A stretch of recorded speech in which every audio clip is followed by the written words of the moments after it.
माता के मित्रों, नक्षत्रों के पाठों में ही हम लोग सीरियली आगे बढ़ते जा रहे हैं और उसी के विषय में विशेष चर्चा मेरे चैनल पे कंटिन्यू चल रही है।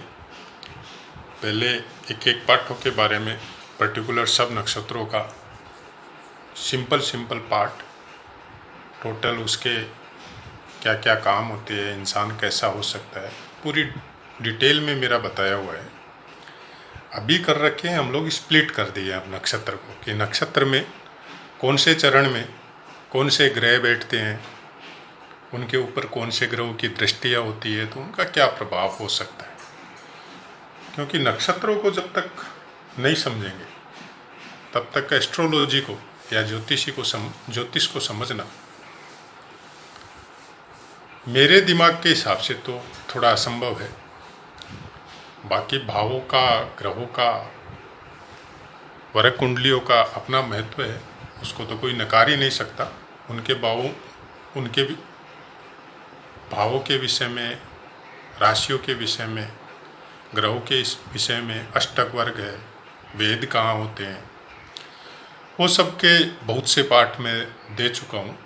जब मेरा नक्षत्रों का पूरा कंप्लीट हो जाएगा, मेरे हिसाब से नक्षत्रों के बारे में जब मैं पूरा कंप्लीट बता चुका होऊंगा, उसके बाद में फिर वापस हम लोग ग्रह नक्षत्रों, वरक कुंडलियों कैसे बनाई जाती है, उसका क्या इफेक्ट होता है, कौन से योग का क्या इफेक्ट होता है, वो सब की बातें करेंगे।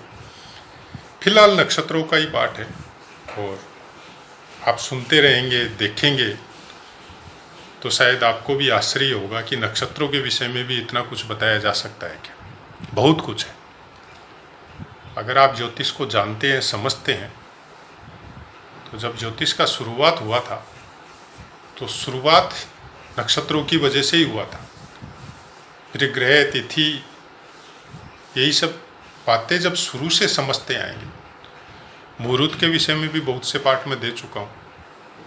अगर मुहूर्त वगैरह देखना है, पंचांग को कैसे देखना है, और बाकी सब भी जिस चीज़ का आपको ज़रूरत हो कि पहले मेरे लिए आप ये सब पाठ चलाओ, तो वो भी चलाएंगे, कोई टेंशन नहीं है उसके लिए भी। लेकिन मेरा यही कहना है कि किसी एक पाठ को देख के आप कमेंट करने से अच्छा है कि आप पहले पूरा चैनल को व्यू करके देखिए कि उसमें और क्या क्या है।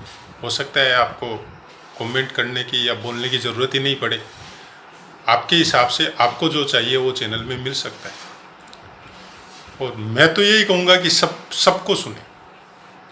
कारण क्या है कि जब आप सुनेंगे तो आपको बहुत कुछ नई बातों का पता चलेगा, बहुत कुछ ऐसे विषय आपको पता चलेंगे कि जिनको माइनर समझ के छोड़ दिया गया है, लेकिन उसका बहुत तगड़ा इफेक्ट होता है जन्म पत्री के अंदर।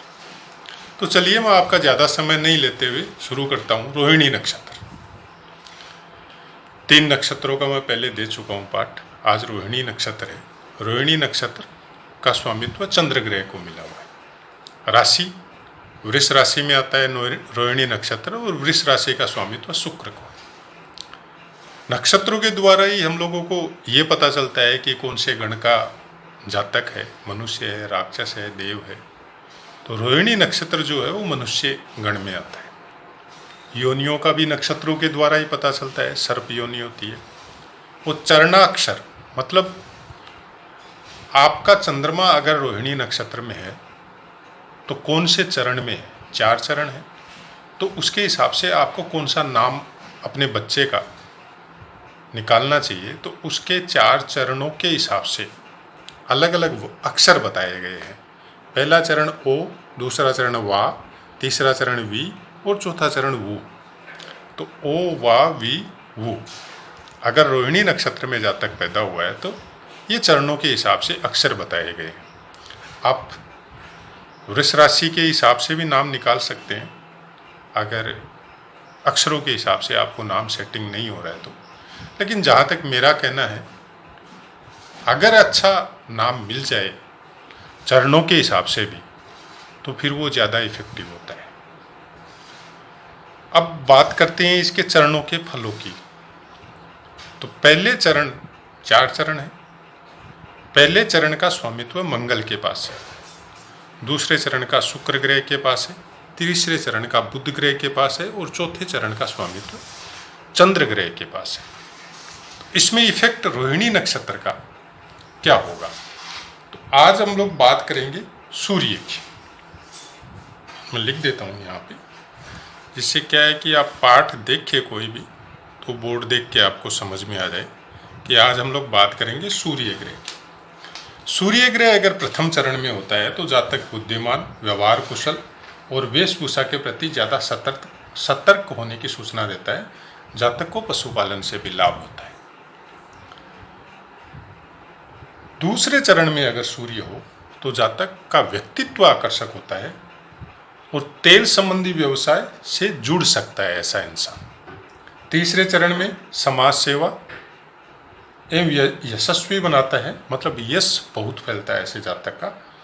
लेकिन आर्थिक उन्नति में थोड़ी बाधाएं रहती है, मतलब आदमी तो फेमस होता है, उसका नाम भी बहुत होता है, लेकिन पैसे की वजह से थोड़ी प्रॉब्लम आ सकती है। तो मैं ये समझ सकता हूँ कि आजकल के समय में अगर आपका नाम है, आप फेमस है, तो जाहिर है कि आपका खर्चा बहुत होगा, तो उसके वनिस्पत कमाई थोड़ी कम हो सकती है। क्योंकि जब आदमी का फॉलोइंग या उसको जान पहचान एक समाज सेवा या नेता टाइप का आदमी में जब घूमता करता है, सब मिलने जुलने आता है, तो खर्चा ऑब्वियसली बढ़ेगा ही बढ़ेगा उसका। तो उसके वनिस्पत इनकम कम होगी, क्योंकि आदमी तो लगा रहेगा समाज सेवा में, तो इनकम के साधन ऑटोमेटिक वो कम होते जाएंगे। चतुर्थ चरण में जातक शासकीय सेवा में, मतलब गवर्नमेंट सर्वेंट हो सकता है, गवर्नमेंट सर्विस में लेके जाएगा और उसको यात्राएं भी छोटी हो बड़ी हो, प्रायः उसकी यात्राएं भी होती रहती है। ये सूर्य का चारों चरण में फल है।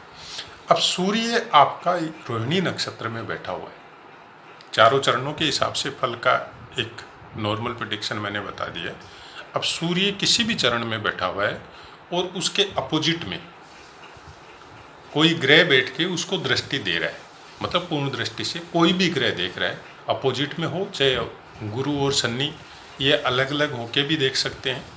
अपोजिट तो सबका सेवन तो अपोजिट है ही, वो तो सब ग्रह सेवन को तो देखेंगे ही। राहु केतु को मैं यहाँ नहीं लेता, क्योंकि राहु केतु के विषय में बहुत सी भ्रांतियाँ हैं, तो मैं उनको छोड़ ही देता हूँ। और नक्षत्रों का बुक जो पुराना हम लोगों का कुमुदनी है, उसमें भी ये सब राहु केतु के विषय में इतना कुछ नहीं बताया गया है। दृष्टि के विषय में बाकी बताया है, लेकिन दृष्टि के विषय में नहीं बताया है। तो बाकी शनि और गुरु और मंगल तीन जो ग्रह हैं, उनको अलग अलग दृष्टियाँ भी मिली हुई, तो अलग बैठ के भी देख सकते हैं। लेकिन इन सबको मिला के बाकी जितने भी ग्रह हैं सब 7th हाउस को तो देखेंगे ही देखेंगे। तो अगर अपोजिट में बैठे हैं तो देखेंगे, और शनि गुरु और मंगल जो अलग बैठ के भी देख सकते हैं। तो कौन सा ग्रह इसको सूर्य को रोहिणी नक्षत्र में बैठ के देख रहा है, उसका क्या फल हो सकता है? अगर चंद्रमा देख रहा है तो जल संबंधी, जल से कनेक्टेड कोई व्यवसाय से जोड़ सकता है।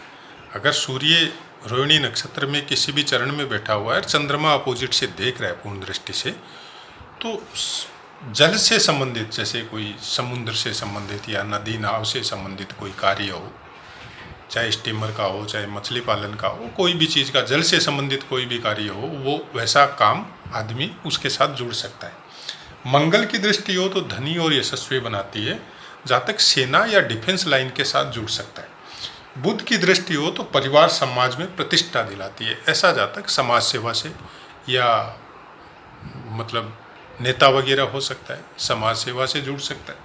शुक्र की दृष्टि हो तो जातक का व्यक्तित्व बहुत आकर्षक होगा, उसके मित्र भी बहुत होंगे और शत्रु भी बहुत होंगे। ऐसा जब आदमी थोड़ा अलग हिप्नोटाइज टाइप का चेहरा होता है तो उसके मित्र शत्रु दोनों ही होते हैं, क्योंकि कुछ जलन वाले होते हैं और कुछ मित्र भी होते हैं उनका सहयोग देने वाले भी। गुरु की दृष्टि हो तो जातक परिवार एवं समाज में भी प्रमुख होता है, सामाजिक मान सम्मान, यश और सत्ता पक्ष से भी लाभ पाता है। शनि की दृष्टि हो आर्थिक अभाव एवं खराब स्वास्थ्य की सूचना मिलती है, अगर शनि की दृष्टि हो तो। अब इसमें जब रोहिणी नक्षत्र में सूर्य इस तरह से बैठा हुआ है, से सूर्य रोहिणी नक्षत्र में आपका वृष राशि में बैठा हुआ है और उसके सामने से अगर शुक्र देख ले तो बहुत अच्छा फल बताया इसमें। अगर मंगल देख ले, बुध देख ले, चंद्र देख ले, गुरु देख ले, चाहे कहीं से भी बैठ के, तो इसका फल बहुत अच्छा मिलता है जातक को। केवल शनि का थोड़ा प्रॉब्लम हो सकता है। अब जिस ग्रह से जो फल मिल रहा है उस समय में आपको ये भी देखना पड़ेगा कि वो ग्रह कौन से नक्षत्र पे बैठा हुआ है और आपके जन्मकालीन नक्षत्र से उसका क्या काउंटिंग है। मतलब कौन से नक्षत्र से कहाँ पे वेद होता है, कौन से नक्षत्र से सप्तशलाका से हम लोग कैसे देख सकता है कि आपका ये नक्षत्र अच्छा, ये नक्षत्र पे ये ग्रह बैठा हुआ अच्छा रहता है और ये बैठा हुआ वेद करता है तो अच्छा नहीं होता है। नॉर्मली शुभ ग्रह का वेद बहुत अच्छा होता है और जितने भी मंगल, शनि, राहु, केतु, ये सब ग्रह का वेद कुछ अच्छा नहीं होता है। लेकिन अगर क्रूर ग्रह आपस में एक दूसरे का भेद कर रहे हैं तो वो बहुत अच्छा होता है, क्योंकि दोनों के ही विनाशक जो फल होते हैं उनमें कमी आ जाती है।